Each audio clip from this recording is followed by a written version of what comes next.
The modern era, with the amount of cricket being played, you have three formats of the game, and you have certain players who play all three formats. So you're bound to get these injuries, but it also tells you a way forward as to the backups you tend to need, where you got to be ahead of the 8 ball in a close series like this, where there are no gaps between test matches. So it's unfortunate because Shikhar's he's a class act. He's been brilliant for us, and it also shows the courage he showed in the last test match, because that injury was before he batted in the first innings. So that he played with a crack, and he got 100, and he came out when his hand was really bad in that second innings, and again batted and got 30. Now that's the positive I take out from a player. Courageous, and when the team needed him, he was there.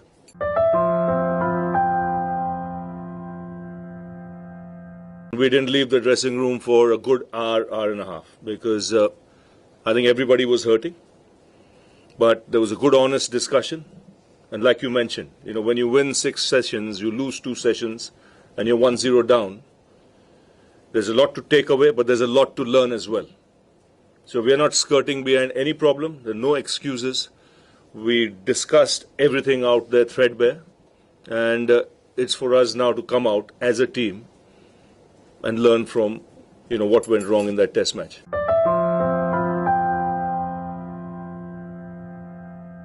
I wish they had attacked on the last day and not defended.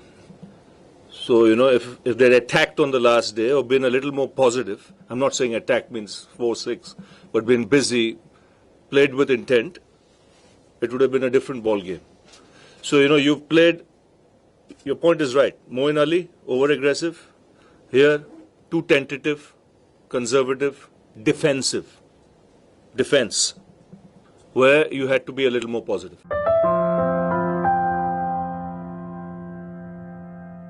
When you lose a test match like this, it hurts you. At the end of it, it hurts you more than some of the others, because you've dominated the test. You dominated 70% of the test match, 80% of the test match, and then you've lost it. So at times, you learn from this kind of result quicker than any other result. So hopefully you'll see it in the next few days.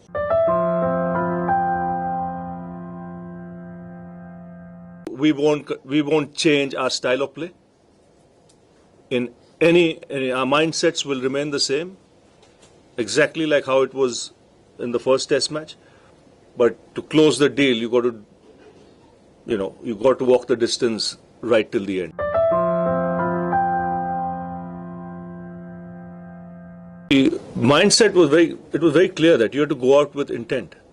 But like I mentioned, the endeavour of this cricket team would be to play fearless cricket, which comes with a mindset. When you have that fear, if I get out, what will happen? That is the problem. That baggage you have to leave in the past. And when you're in a situation like this, live in the moment, live in the now, and clear your mind of all the other things that are on your head and focus on the moment and how you should play.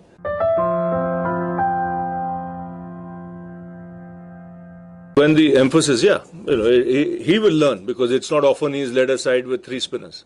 So how to balance it, the more you play, you learn. It's not often you'll play 3 spinners, unless you know that this track is going to, turn. We called it right there, when playing, 3 spinners. And towards the end of that 4th day, it was needed, or even 3rd day. At times, Ashwin can only bowl so much. He was brilliant in that test. And you saw even he was tiring after lunch, or very early after lunch, where you needed that, extra spinner on a track that was doing a bit. So, I guess he will see this is his first full series. So very early days in his captaincy, he would think about that session, and he would think how he could have done things differently. So you'll have to wait and see over the next 3 days. I have absolutely no doubt in my mind, just like his batting, he'll be a very quick learner in all this.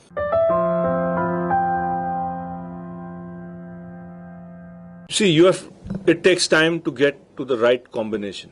And with this Indian team, with this kind of bowling attack, you look at the pacers, the spinners, I think an all-rounder is an absolute must. In fact, more a batting all-rounder.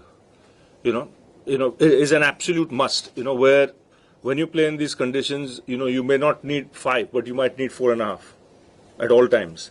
So it could be a spinning batting all-rounder or depending on the conditions. So I think it's very important for the balance to get the right balance and composition. And Stuart's come off a very good tour of Zimbabwe.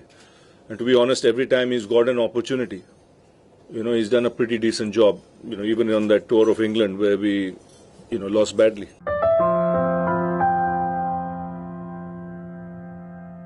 It just goes to show that no matter how big a bowler you are, and Harbhajan's a big bowler, over 400 wickets, it takes time. When you come back into the side, there might be nerves, he might be a little tight, but he's getting around and he started bowling really well. I can tell you, he started bowling really well now. It's a case of then, no matter how big that bowler is to get amongst the wickets. When you get amongst the wickets, then the drive increases, and he didn't get too many in that last test match, but hopefully in the future.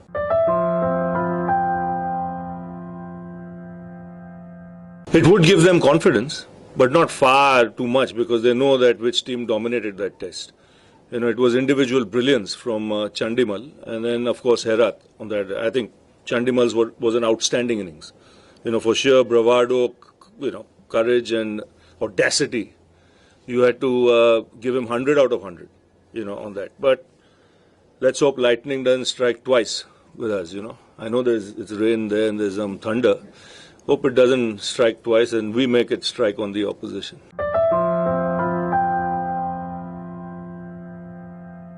It all depends on the conditions and what your options are.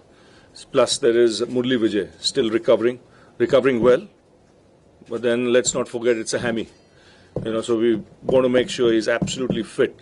To play that game.